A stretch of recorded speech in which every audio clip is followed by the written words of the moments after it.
So now I'm going to talk about a condition called no embryos. అంటే ఇది ఒక condition కాదండి, ఒక సిచ్యువేషన్. మన దగ్గరికి ఎన్నో హోప్స్ తోటి చాలా మంది ట్రీట్మెంట్ తీసుకుందామని వస్తారు. కొంతమందికి న్యాచురల్ గా ట్రీట్మెంట్ ఆఫర్ చేస్తాం, కొంతమందికి ఐయుఐ ఆఫర్ చేస్తాం. Few people are suggested IVF. IVF లో బిగ్గెస్ట్ ఛాలెంజ్ ఏంటంటే ఇప్పుడు సక్సెస్ రేట్స్ మనకు తెలిసిందే, గుడ్ సక్సెస్ రేట్స్ ఉంటాయి, అలాగని కొంతమంది ఫెయిల్ అయ్యే ఛాన్సెస్ ఉంటాయి.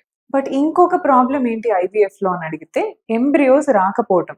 సో ఫస్ట్ స్టెప్పే మనం ఎగ్ అండ్ స్పర్మ్ రెండు తీసి ఫర్టిలైజ్ చేసినప్పుడు మనం ల్యాబ్ లో దీన్ని ఇక్సీ అంటారు అనమాట. సో ఇక్సీ చేసినప్పుడు ఈ రెండు డివైడ్ అయ్యి ఒక ఎంబ్రియోని మనకి ఇవ్వాలి. సో ఏదైతే మన బాడీలో ఎట్లా జరుగుతుందో అదే ప్రాసెస్ మనం ల్యాబ్ లో చేస్తాం. బట్ కొంతమందికి ఎంబ్రియోస్ రాకపోవచ్చు. ఆ ఫస్ట్ స్టెప్ లోనే వాళ్ళ ట్రీట్మెంట్ స్టాప్ అయ్యే అవకాశాలు ఉంటాయి. సో ఎంబ్రియోస్ రాకపోవడానికి కారణాలు ఏంటి? ఎట్లా ఎంబ్రియో ఫామ్ అవుతుంది? ఎగ్ అండ్ స్పర్మ్ రెండింటి నుంచి ఎంబ్రియో ఫామ్ అవుతుంది. 80% ఎంబ్రియో ఎగ్ నుంచే ఫామ్ అవుతుందండి. బికాస్ ఎగ్ అనేది biggest cell in the human body. Human బాడీలో ఉన్న అన్ని సెల్స్ లో కల్లా బిగ్గెస్ట్ సెల్ ఊసైట్. ఎగ్ అంటారు, ఊసైట్ అంటారు. సో ఇది బిగ్.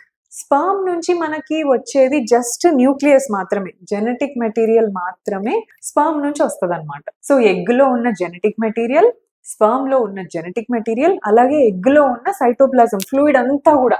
సో ఎగ్ నుంచి ఆల్మోస్ట్ 80% ఎంబ్రియో ఎగ్ నుంచే వస్తుంది, మిగతా జెనెటిక్ మెటీరియల్ మాత్రం స్పర్మ్.